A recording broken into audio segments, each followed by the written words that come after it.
Friends, अगर आप UP TET 2026 की तैयारी कर रहे हो तो आप इस क्लास को पूरा ज़रूर देखिएगा। आज की इस क्लास में हम लोग हिंदी के क्वेश्चन सॉल्व करेंगे। ये बिल्कुल आपका जिस तरह से आपका अब तक यूपी टेट का जितना पेपर हुआ है, अगर आपने क्वेश्चन देखा होगा तो आपको अंदाज़ा होगा। बिल्कुल आपका PYQ बेस्ट है, इंपॉर्टेंट क्वेश्चन है। आप सभी के लिए एक एक क्वेश्चन इंपॉर्टेंट है यहाँ पे, तो आप लोग लास्ट तक ज़रूर देखिएगा। नए हो तो विजडम मास्टर चैनल को सब्सक्राइब कर लीजिएगा, बेल आइकन को प्रेस कर लीजिएगा, ताकि यूपी टेट से रिलेटेड कोई अपडेट है, कोई क्लास है तो वो आपको टाइम पर मिलती रहे। आज का पहला क्वेश्चन आप लोग स्क्रीन पर देख पा रहे और बाकी सभी का सब्जेक्ट वाइज मैं करवा रही हूँ, तो आप हर सब्जेक्ट का देख सकते हैं। इसके लिए आप सिस्टम मास्टर चैनल पर विजिट करें, वीडियोस में आपको सभी मिल जाएगा। पहला क्वेश्चन आप लोग स्क्रीन पर देख पा रहे कि वर्तनी के अनुसार शुद्ध शब्द का चयन कीजिए। यहाँ पे दोस्तों अगर आप क्वेश्चन को सॉल्व करेंगे तो क्वेश्चन के साथ साथ जिस टॉपिक से आपका क्वेश्चन पूछा गया है वो टॉपिक भी कवर होता हुआ चलेगा। तो आप सभी के लिए ये सारी चीज़ें बहुत प्लस पॉइंट है। यहाँ पे पहला क्वेश्चन, जैसा कि वर्तनी के अनुसार शुद्ध शब्द का चयन करना है, पूजनीय दिया गया है, पूजनीय दिया गया है और पूजनीय और पूजनीय। तो वर्तनी के अनुसार अगर आप देखेंगे शुद्ध शब्द इसमें हो जाएगा पूजनीय। बी वाला जो ऑप्शन आपका दिया गया है ये बिल्कुल यहाँ पे करेक्ट हो जाएगा। ये सब जो है आपके अशुद्ध है, यही आपका शुद्ध है। ठीक है, अगला क्वेश्चन यहाँ पे किया गया है कि जिसका जन्म पहले हुआ हो इसके लिए एक शब्द जो उपयुक्त हो लिखिए। तो जिसका जन्म पहले हुआ हो उसको क्या बोलते हैं? अनुज, द्विज, अग्रज या फिर सर्वग। तो उससे जो है जिसका जन्म पहले हुआ हो उसे जो है अग्रज बोलते हैं। तो यहाँ पे सी वाला ऑप्शन आपका करेक्ट हो जाएगा। ठीक है, जिसका जन्म बाद में हुआ हो उसके लिए अनुज होता है। ठीक है, तो जिसका जन्म बाद के लिए पूछे तो अनुज हो जाएगा।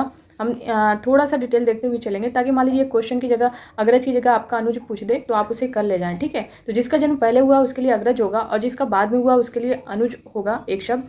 सब कुछ जानने वाले को जो है सर्वक कहते हैं। ठीक है, और 2 बार जन्म लेने वाले को द्विज कहते हैं। तो ये तीनों चारों आप याद रखिएगा। ठीक है, नेक्स्ट क्वेश्चन देखेंगे। अगला क्वेश्चन यहाँ पे किया गया है कि वर्तनी के अनुसार शब्द का शुद्ध रूप चुनिए।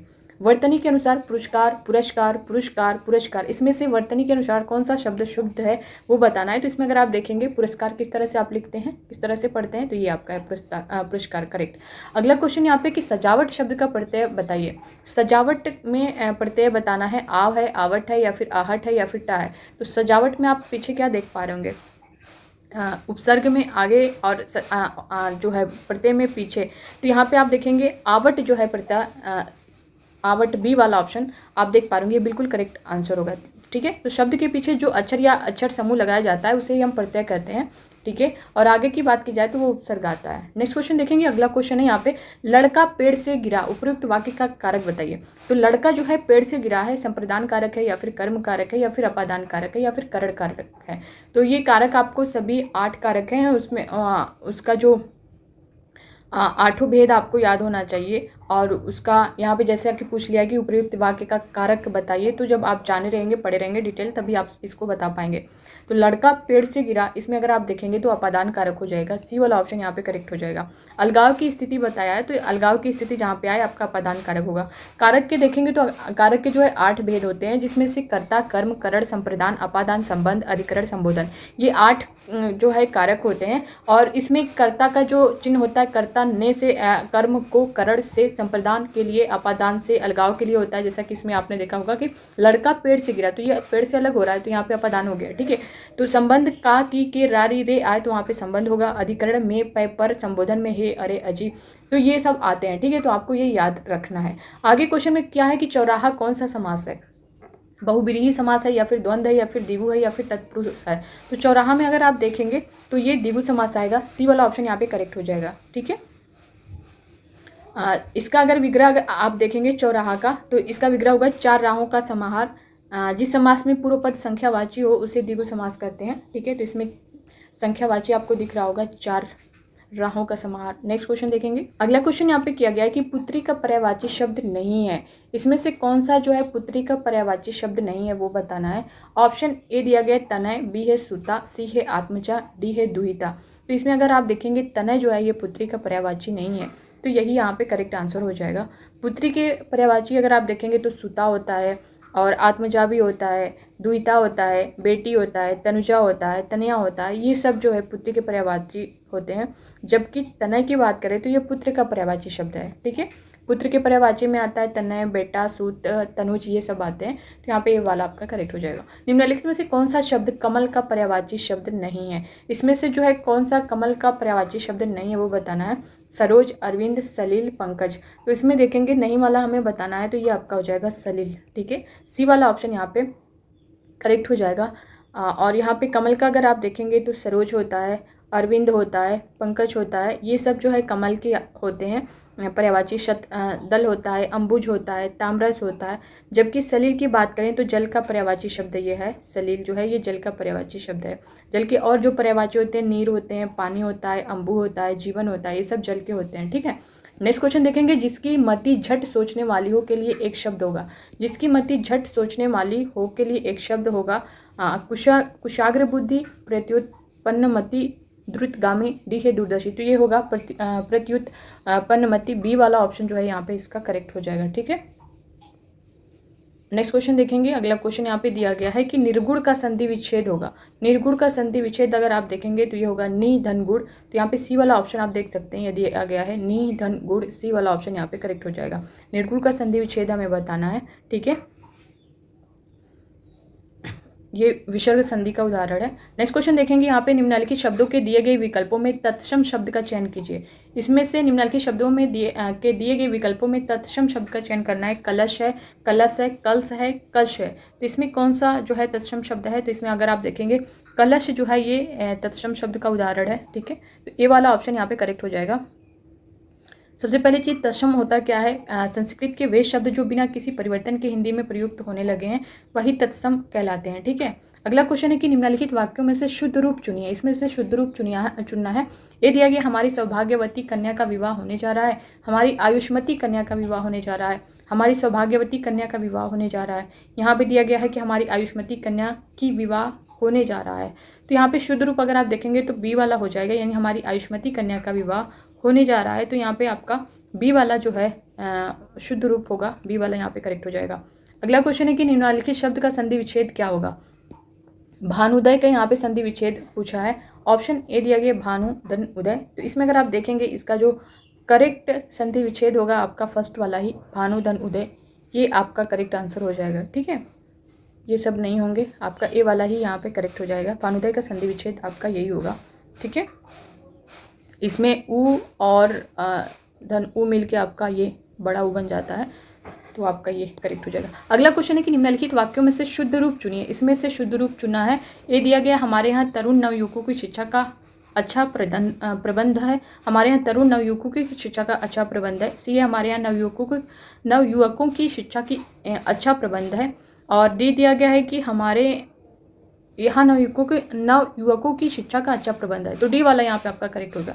वाक्यों में से शुद्ध रूप चुनना है तो डी करेक्ट हो जाएगा यहाँ पे। नेक्स्ट क्वेश्चन है कि जो शब्द धन का पर्यायवाची नहीं है उसे चुनिए। इसमें से जो शब्द धन का पर्यायवाची नहीं है वो यहाँ पे बताना है। द्रव्य, द्रव, संपदा, दौलत। तो इसमें अगर आप देखेंगे ये आपका हो जाएगा द्रव जो है ये धन का पर्यायवाची नहीं है, इसलिए बी वाला ऑप्शन आपका यहाँ पे करेक्ट हो जाएगा। ठीक है, द्रव्य, संपदा, दौलत, जबकि द्रव समस्त जल तरल पदार्थों के लिए प्रयुक्त होता है। तो यहाँ पे बी वाला ही आपका करेक्ट होगा। लोगों ने शोरगुल करके डाकुओं को भगाया, उपरोक्त वाक्य में कारक बताइए। लोगों ने जो है शोरगुल करके डाकुओं को भगाया, उपयुक्त वाक्य में कारक बताना। भी मैंने बताया कि कर्ता का जो 8 कारक हैं। अब आप लोग भी अपने आंसर करिए इसका जो होगा लोगों ने शोरगुल करके डाकुओं को भगाया, तो इसमें कर्म कारक आपका होगा, कर्ता ने कर्म को। तो यहाँ पे डी वाला ऑप्शन यहाँ पे करेक्ट हो जाएगा। ठीक है, डी ऑप्शन यहाँ पे आपका करेक्ट होगा। नेक्स्ट क्वेश्चन है कि घुड़सवार शब्द निम्न में से क्या है? घुड़सवार शब्द इसमें से क्या है? रूढ़ शब्द है, योग रूढ़ शब्द है, यौगिक शब्द है या निरर्थक शब्द है? तो घुड़सवार शब्द की अगर बात करें तो ये आपका यौगिक शब्द है। यहाँ पे सी वाला ऑप्शन करेक्ट हो जाएगा। ठीक है, ऐसे शब्द जो 2 शब्दों के मेल से बनते हैं और जिनके खंड सार्थक होते हैं ये यौगिक शब्द कहलाते हैं। जैसे आग बबूला, पीलापन, दूध वाला, ये सब जो है आपके यौगिक शब्द हैं। तो यहाँ पे सी वाला करेक्ट हो जाएगा। अगला क्वेश्चन है अजायब घर है, क्या है? देशी शब्द है, तत्सम शब्द है या फिर विदेशी शब्द है या फिर संकर शब्द है? तो अजायब घर की बात करें तो ये आपका संकर शब्द है। डी वाला ऑप्शन यहाँ पे करेक्ट हो जाएगा। ठीक है, जो 2 भिन्न भाषाओं के योग से बने शब्द जो है संकर शब्द कहलाते हैं। इसमें अजायब अरबी भाषा का शब्द है और घर जो है आपका हिंदी भाषा।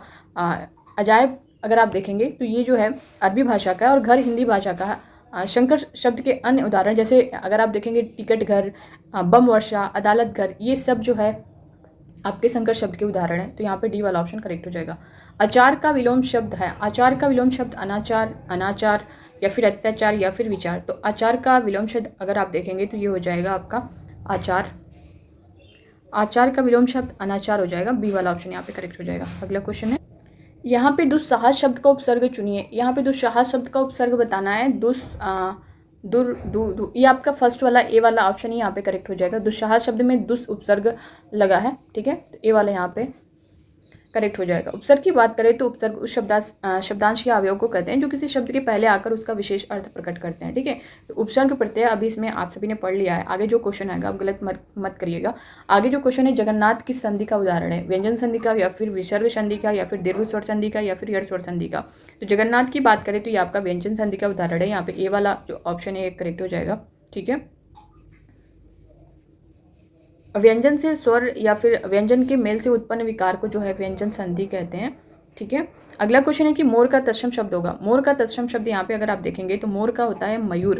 तो 21 ऑप्शन में आप देख सकते हैं बी वाले ऑप्शन में दिया गया है मयूर, तो यहाँ पे बी वाला ऑप्शन जो है आपका बिल्कुल करेक्ट आंसर हो जाएगा, ठीक है। अगला क्वेश्चन है अभिशाप शब्द में उपसर्ग चुनिए। अभिशाप शब्द में उपसर्ग प्रत्यय जैसा कि मैंने अभी बताया है, तो इसमें अभिशाप में अगर आप देखेंगे क्या होगा, अति होगा, नहीं, अधि नहीं, आ नहीं, तो अभिशाप शब्द में उपसर्ग जो है अभी हो जाएगा। डी वाला ऑप्शन यहाँ पे करेक्ट हो जाएगा, ठीक है। इसमें अभी उपसर्ग लगा है। अभिशाप में शाप मूल शब्द है, उसमें अभी उपसर्ग लगाने से अभिशाप बन जाता है। तो जो शब्दों से पूर्व जुड़कर अर्थ को बदल देता है उसे ही उपसर्ग कहते हैं, ठीक है। बार बार मैं ये सारी चीज़ें बता रही हूँ ताकि आपको याद हो जाए, अगर आपने अब तक नहीं पढ़ा होगा तो भी। वर्तनी के अनुसार शुद्ध रूप का चयन कीजिए। ईशा, ईशा, यहाँ पे वर्तनी के अनुसार हमें शुद्ध रूप का चयन करना है। तो इसमें अगर आप देखेंगे ये आपका ये वाला ए वाला ऑप्शन यहाँ पे करेक्ट हो जाएगा। अगला क्वेश्चन है कि चंद्रमा का पर्यायवाची शब्द चुनिए। इसमें से चंद्रमा का कौन सा पर्यायवाची है? निशाकर, निशाचर, तरणी, कृषाणु। तो निशाकर जो है ये चंद्रमा का पर्यायवाची शब्द है। यहाँ पे ए वाला ऑप्शन यहाँ पे करेक्ट हो जाएगा। चंद्रमा के अन्य जो पर्यायवाची होते हैं वो चाँद होता है, चंद्र होता है, हिमांशु होता है, सुधाकर होता है, राकेश होता है, ये सभी इसमें आते हैं। जबकि तरणी की अगर बात करें तो ये सूर्य का है, और यहाँ पे निशाचर जो है ये राक्षस का है, और कृषाणु की बात करें तो ये अग्नि का पर्यायवाची है, ठीक है। अगला क्वेश्चन है कि महादेव का पर्यायवाची शब्द चुनिए। महादेव का पर्यायवाची इसमें पूछा है गुरुध्वज, नारायण, चंद्रशेखर, विश्वम्भर। तो महादेव का पर्यायवाची शब्द जो है यहाँ पे वो हो जाएगा आपका चंद्रशेखर। सी वाला ऑप्शन जो है यहाँ पे करेक्ट हो जाएगा, ठीक है। अगला क्वेश्चन यहाँ पे पूछा गया है कि यथाशीघ्र शब्द का समास बताइए। यथाशीघ्र में कौन सा समास है? अव्ययी भाव समास, या फिर द्वंद्व, या फिर कर्मधारय, या फिर तत्पुरुष। तो यथाशीघ्र में अगर आप देखेंगे तो ये अव्ययी भाव समास होगा। ये वाला ऑप्शन यहाँ पे करेक्ट हो जाएगा। यथाशीघ्र का समास विग्रह अगर आप करेंगे तो जितना शीघ्र हो, ठीक है, तो जिसमें पूर्व पद प्रधान होता है और उत्तर पद गौण, वो अव्ययी भाव समास कहलाता है। तो यहाँ पे आपका अव्ययी भाव समास करेक्ट आंसर हो जाएगा। अगला क्वेश्चन है कि महात्मा गांधी में अमूल्य गुण थे। इस वाक्य में अमूल्य शब्द है, क्या है? विशेषण है, संज्ञा है, सर्वनाम है, या फिर क्रिया है? तो ये क्या हो जाएगा आपका? विशेषण हो जाएगा। महात्मा गांधी अमूल्य गुण थे, तो यहाँ पे विशेषण करेक्ट आंसर हो जाएगा। जो संज्ञा या सर्वनाम की विशेषता बताए उसे ही विशेषण कहते हैं। जिसकी विशेषता बताई जाए जो है उसे विशेष्य कहा जाता है। तो ये सारी चीज़ें आप ध्यान दीजिएगा। अगला क्वेश्चन है कि निम्नलिखित वाक्यों में क्रिया विशेषण युक्त वाक्य कौन सा है? क्रिया विशेषण युक्त वाक्य इसमें से कौन सा है? मैं कल नहीं जाऊँगा, इसमें नहीं है। यह फूल सुंदर है, ये भी नहीं होगा। हवा धीरे धीरे बह रही है, तो इसमें देखेंगे जो हवा धीरे धीरे बह रही है क्रिया विशेषण युक्त वाक्य, इसमें सी वाला जो ऑप्शन है यहाँ पे करेक्ट हो जाएगा, ठीक है। अगला क्वेश्चन यहाँ पे कि निम्नलिखित में योगरूढ़ शब्द चुनिए। योगरूढ़ की बात की गई है, तो इसमें पील, चक्रपाणी, दूध वाला, नैन। तो इसमें योगरूढ़ जो अगर देखेंगे तो ये चक्रपाणी शब्द है। बी वाला ऑप्शन यहाँ पे करेक्ट हो जाएगा, ठीक है। योगरूढ़ वे शब्द होते हैं जो दो शब्दों के योग से बनते हैं परंतु अर्थ देने में रूढ़ हो जाते हैं, योगरूढ़ कहलाते हैं। यहाँ पर चक्रपाणी में जो चक्र धन पाणी है, चक्र को हाथ में धारण करने वाला अर्थात विष्णु, तो यहाँ पे आपका योगरूढ़ शब्द चुनना था, तो ये आपका बी वाला यहाँ पे करेक्ट हो जाएगा। तो ये था दोस्तों आज का 30 क्वेश्चन हिंदी का हम लोगों ने सॉल्व किया है, और जो है हर सब्जेक्ट का हम इस तरह से जो इंपॉर्टेंट क्वेश्चन है 30 क्वेश्चन सॉल्व कर रहे हैं। तो आप लोग चैनल पर विजिट करें, वीडियोस में आपको सभी मिलेगा। और सबसे पहले तो आप विजडम मास्टर चैनल को सब्सक्राइब कर लें ताकि आपको नोटिफिकेशन टाइम पर मिले। और प्लीज़ दोस्तों वीडियो को लाइक कर दीजिएगा, ज़्यादा से ज़्यादा लोगों तक शेयर करिएगा। मिलते हैं हम नेक्स्ट क्लास में नई वीडियो के साथ, नए क्वेश्चन के साथ। तब तक के लिए bye bye, take care, thank you, खुश रहिए, पढ़ते रहिए।